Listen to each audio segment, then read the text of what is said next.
Fuck. I divorced my wife by text message and drained our joint account. I didn't think for a damn second about what would come next. Hey, I'm Jake, and this is my story.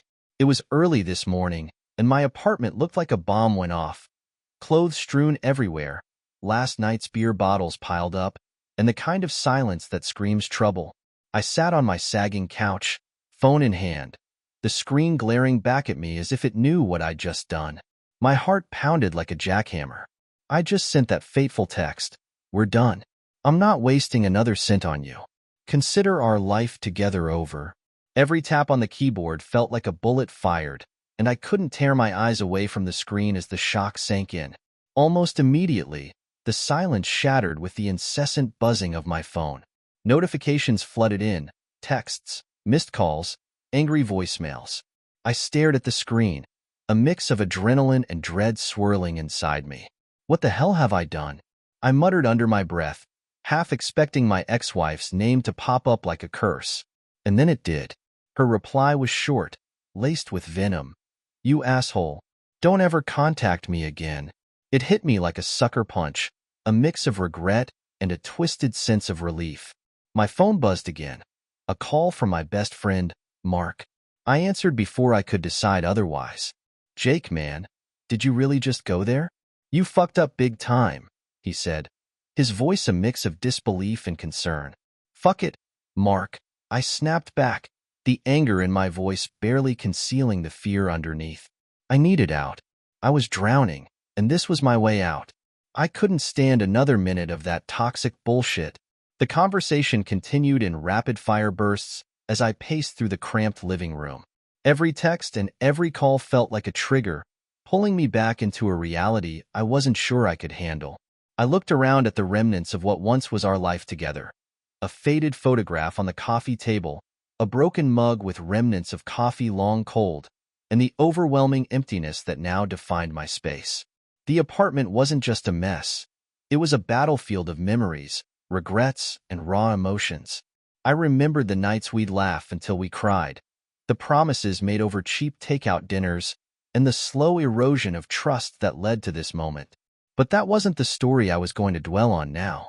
Tonight, it was about the chaos, the adrenaline, and the unexpected freedom of breaking away from everything that had suffocated me. As the sun peeked through the grimy window, casting long shadows across the room, I knew there was no turning back. I had unleashed a storm with one impulsive act, and I was now standing in its center, battered and bewildered, yet inexplicably relieved. And so, with a final glance at the screen and a shaky exhale, I accepted the reality. Sometimes, you have to burn down the past to hope for a different future. It wasn't long after that fateful text when the aftershocks hit like a runaway freight train. I was still reeling in my apartment, my heart pounding so hard I could swear it was trying to break free, when my phone erupted with nonstop notifications. Every buzz, every ping was like another blow, a reminder that the shitstorm had only just begun. The first buzz was a text from my ex-wife. Don't think you can hide behind your bullshit, Jake. You just fucked everything up. I stared at the screen, feeling a mix of anger, disbelief, and that creeping sense of dread. Her words sliced through me. It wasn't just anger. It was a deep, painful betrayal that left me momentarily speechless. Then, as if on cue, my best friend Mark called. Jake, dude, what the hell were you thinking? He barked on the line, his voice a cocktail of shock and concern. I'm trying to sort my shit out here, Mark. I snapped back, my words sharp and defensive. I was drowning in that toxic crap. I needed a way out. There was a pause on the other end, heavy and loaded.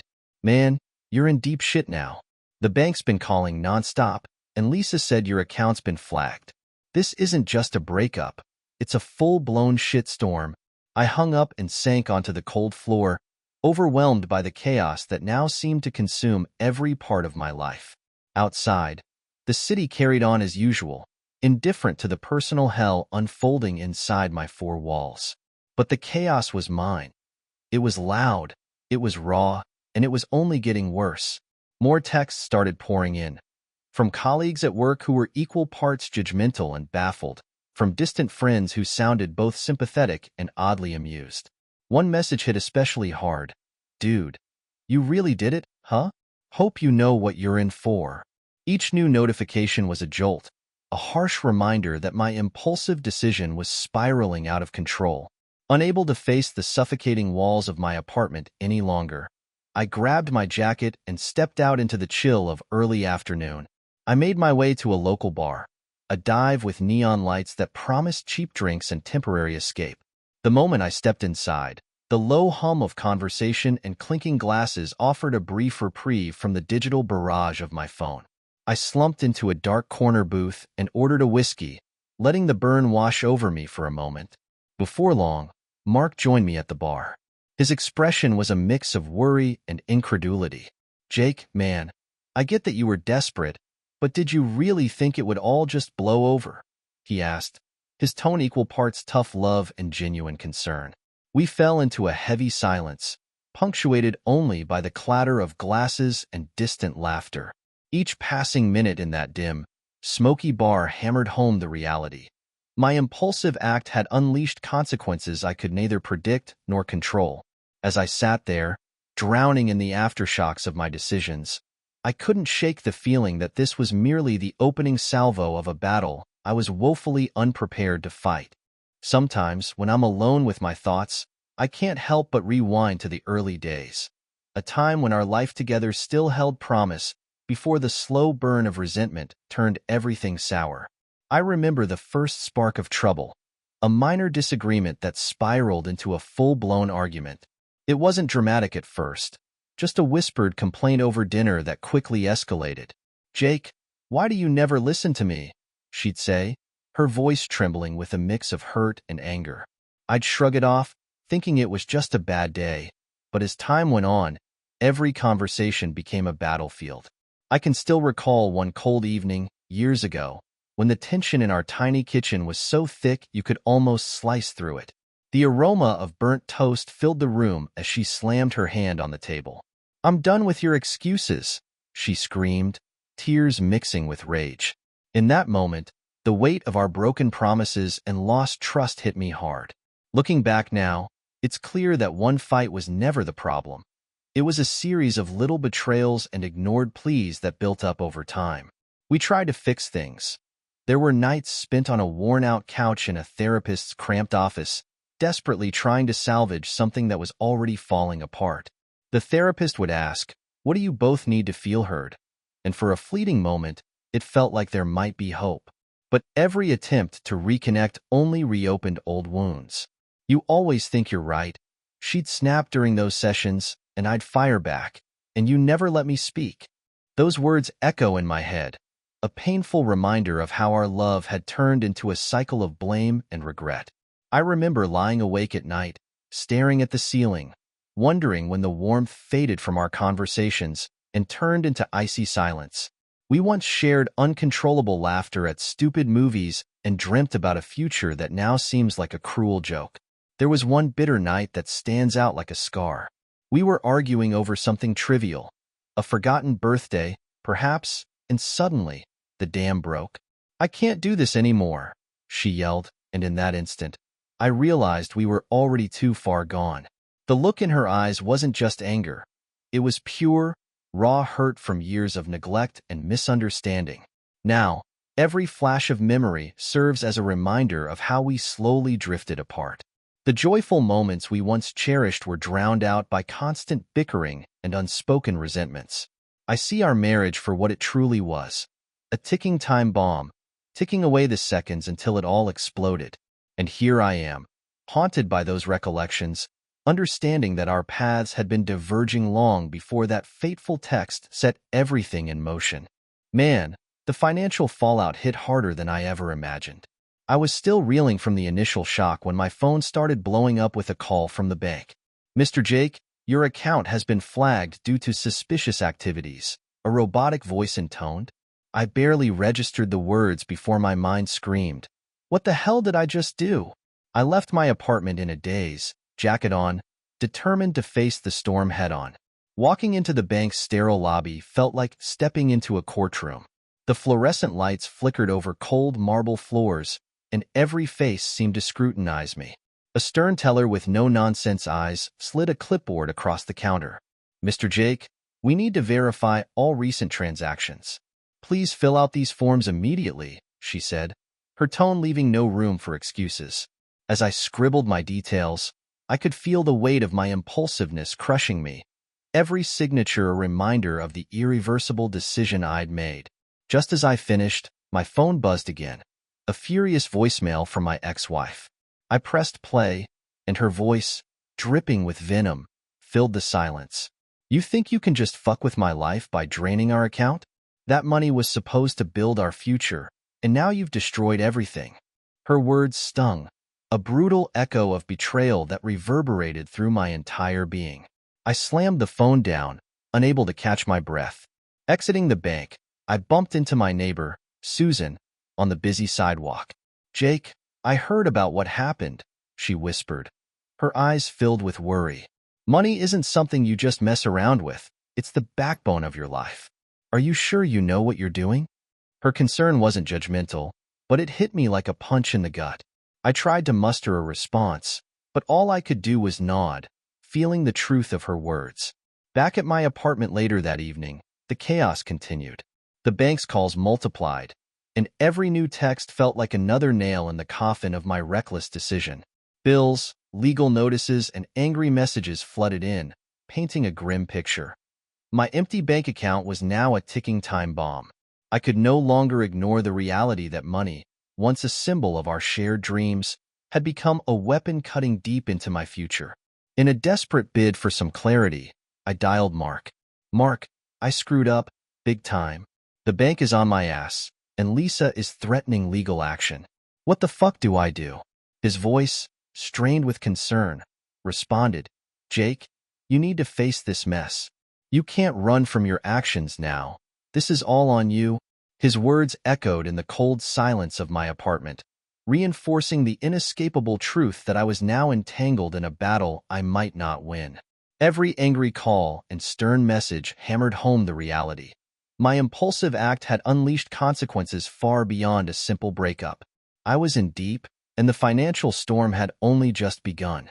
Yesterday, just when I thought the fallout couldn't get any messier, an unexpected knock on my door changed the game. I wasn't expecting anyone until I saw him leaning against the frame. Max, an old acquaintance with a reputation for trouble. He had that worn leather jacket, a scar crossing his cheek, and eyes that held more secrets than a confessional booth. "Jake, you really stepped into a hornet's nest this time," he said in a gravelly voice, barely concealing a smirk. I didn't know what to make of his sudden appearance. "Max, what the hell are you doing here?" I asked, trying to mask my unease with a forced chuckle. Max pushed himself away from the door and stepped inside, his gaze scanning the clutter of my apartment as if reading the remnants of my ruined life. "Word travels fast, man. Draining a joint account and cutting ties by text? That's not just personal drama. It's a signal to people you didn't even know were watching." We moved from my apartment to a dimly lit coffee shop later that afternoon, a neutral ground where hushed conversations and the scent of stale espresso could barely mask the tension. Sitting across from him in a booth by a rain-streaked window, Max leaned in, lowering his voice. "Listen, Jake, I've been around these circles long enough to know that money isn't just cash. It's power, leverage, and sometimes a ticket to a very dangerous ride." I frowned, taking a long sip of my black coffee. "What are you talking about? I just need it out, man. I wasn't thinking." Max cut me off, his eyes narrowing. "That's just it, isn't it? You acted on impulse. But there are people, folks who operate in the shadows, who see every financial move as an opportunity. You emptied that account, and now you've got unwanted attention. You're in the middle of a game you never even knew existed." His words sent a chill down my spine. I could almost feel the weight of invisible eyes tracking my every step. "Who are these people?" I asked, my voice low, half curious, half scared. Max shrugged, a wry smile tugging at the corner of his mouth. "Call them the leftovers from old debts and darker deals. They're not exactly the friendly type, and they sure as hell aren't looking to let your impulsiveness slide." He paused, letting the gravity of his words settle between us. Just be careful, Jake. Sometimes, what seems like a clean break can unravel into something way more sinister. The conversation left me unsettled. I tried to laugh it off, but deep down I knew Max wasn't exaggerating. Over the next few hours, as we exchanged more cryptic warnings and discussed old times that now seemed strangely connected to my current predicament, it became clear that my actions had rippled far beyond a messy breakup. I was staring at the edge of a deeper, darker underworld, a reality that I was completely unprepared to face. Walking home under the glow of flickering streetlights that night, every shadow seemed to whisper of secrets and dangers. Max's words echoed in my head. My impulsive decision had not only shattered my personal life, but also opened the door to a world where money, power, and vengeance intermingled in ways I'd never imagined. Later that evening, after a night filled with restless pacing and gnawing anxiety, my phone rang with a number I didn't recognize. I answered hesitantly. "Jake, this is Mr. Simmons, your ex-wife's lawyer," a flat, emotionless voice declared. "We have evidence suggesting you've committed financial fraud. Consider this your final warning." I stammered. I didn't know what I was doing, but his tone left no room for excuses. "Your actions have consequences, and we're prepared to take legal action immediately." The call left me numb, as if I'd been hit by a freight train. No sooner had I set the phone down than a sharp knock came at my door. I opened it to find two plainclothes officers standing there, their expressions stern and unyielding. "Jake, we need to ask you some questions about suspicious transactions linked to your account," one of them said. Before I could form a proper reply, I was escorted out in a police car. The cold metal seat and the sterile, fluorescent-lit interior of the car only amplified the dread coursing through me. The next day was even more brutal. At the police station, I was corralled into a cramped interrogation room. The officer's voice was hard as steel. "What were you thinking, Jake? Explain every single transaction." I could barely string together coherent words as the minutes stretched into what felt like hours. The room's oppressive silence and the relentless barrage of questions made me feel utterly trapped, as if the walls themselves were closing in on me. Meanwhile, my phone continued to buzz relentlessly. Angry texts poured in, not just from my ex-wife, but from former friends and even unknown numbers warning me of dire consequences. One message, in particular, chilled me to the bone. A short video clip showing a shadowy figure lurking near my apartment building. The reality was sinking in. My rash decision had set off a chain reaction far beyond a simple breakup. Desperate for some semblance of clarity, I called Mark.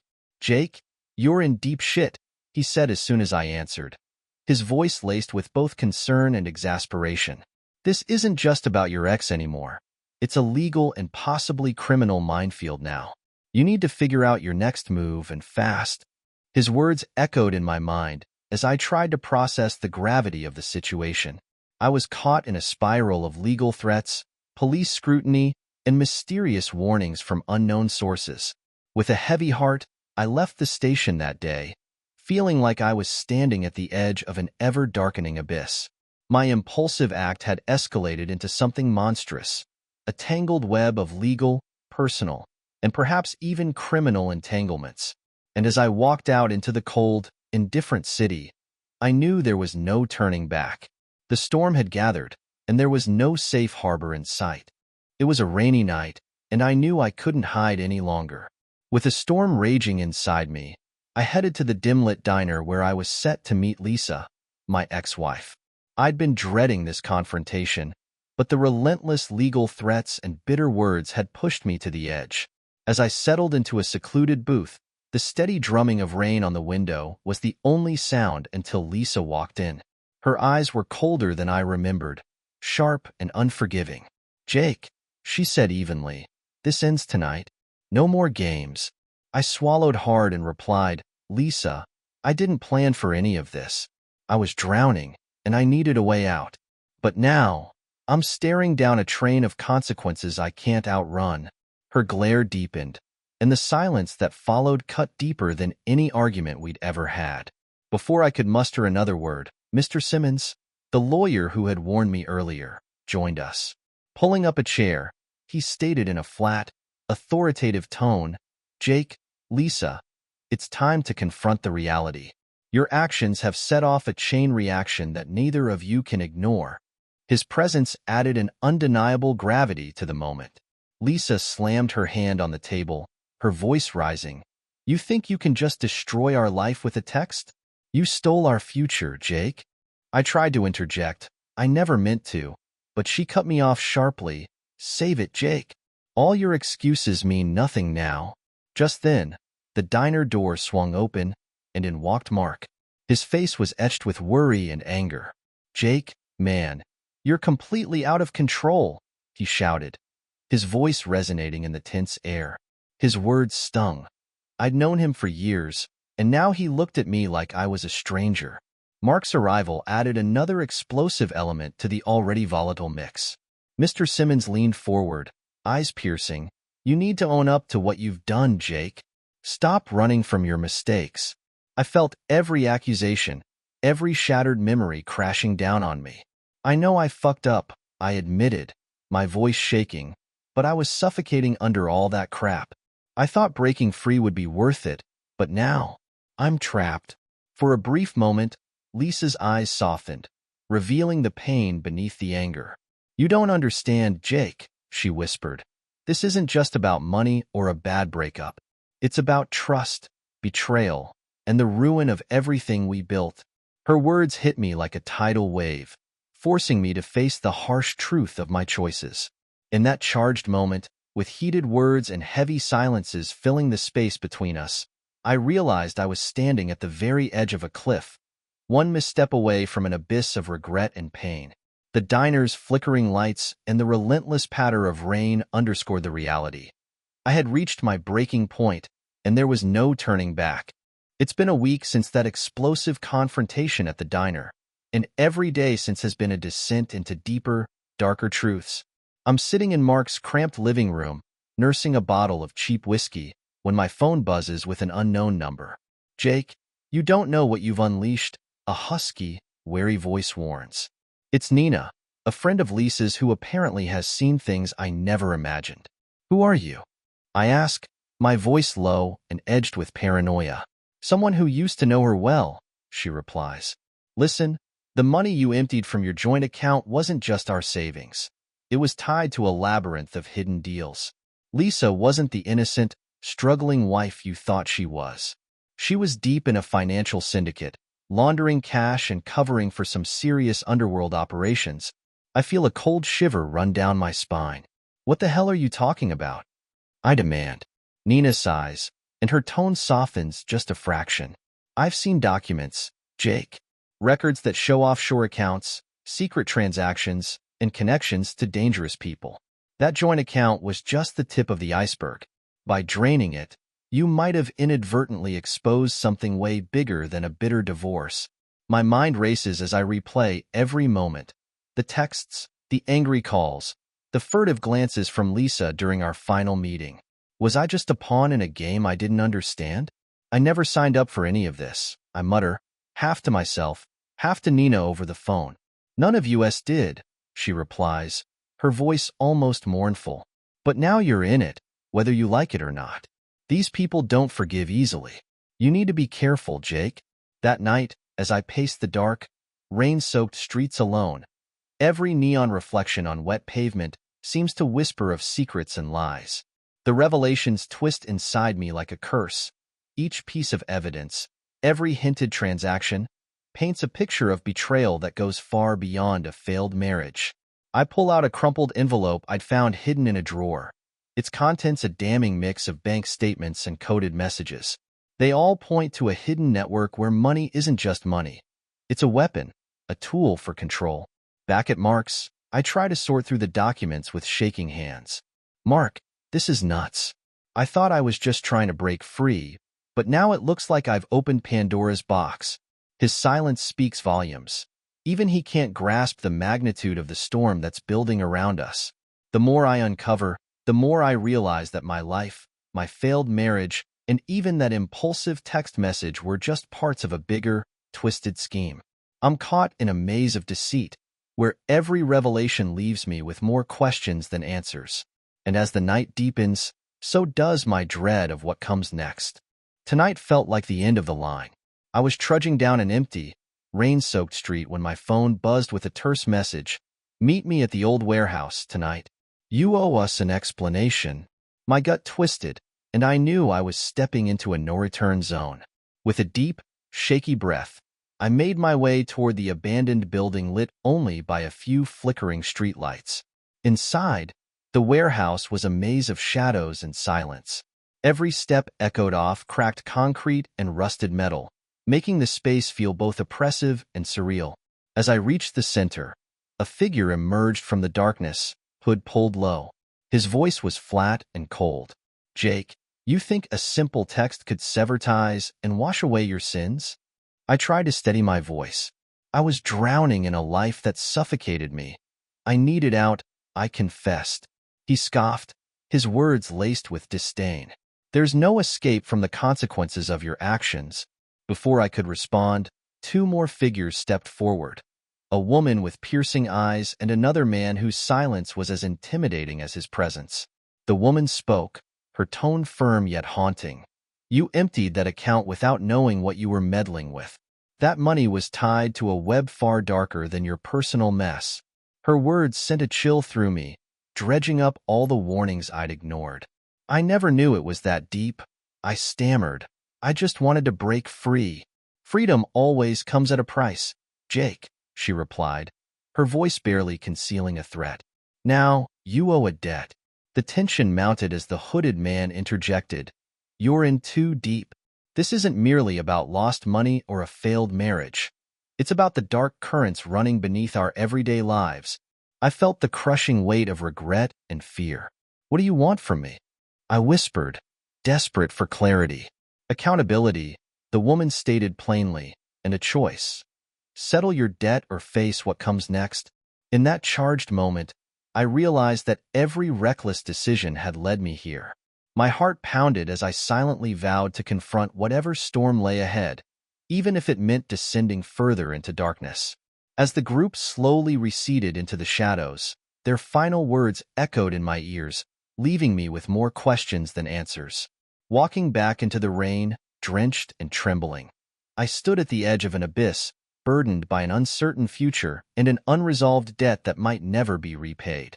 The rain continued to fall, washing away the remnants of what had been, yet leaving behind a haunting question. Was I ever truly free, or had I simply traded one trap for another? The night swallowed my answer, and with it, the promise that this was not the end, but merely a pause between storms.